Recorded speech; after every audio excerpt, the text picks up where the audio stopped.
This is a quick tutorial on the most common TV remotes you'll find in a Bennington Properties house. The three remotes on the right are cable box remotes. And so in general, you'll find only one of those per TV. And so those will operate both the TV as well as the cable box. And this is the cable box down here. You can see that it's already powered on. And so the difference between these three is they will operate almost everything.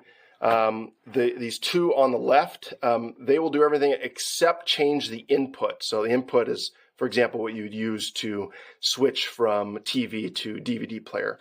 This one on the right actually does work for input, and so you can actually see that right here, the input, and so that'll change.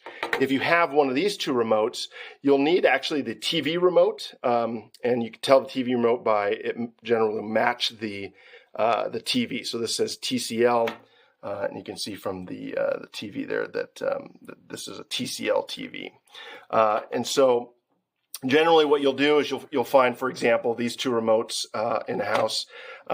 Most of our remotes are labeled, and so for example, this says this is the bunk room cable remote, and so if you find the remote somewhere else, you'll know by the label which TV that actually goes to.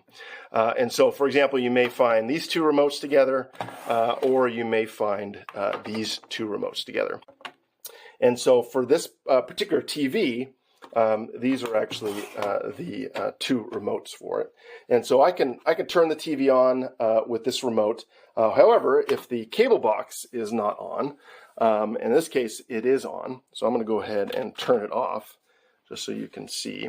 And so you can actually just turn on the cable box that way. You can also turn it on by clicking on cable and then turning it on and off like that.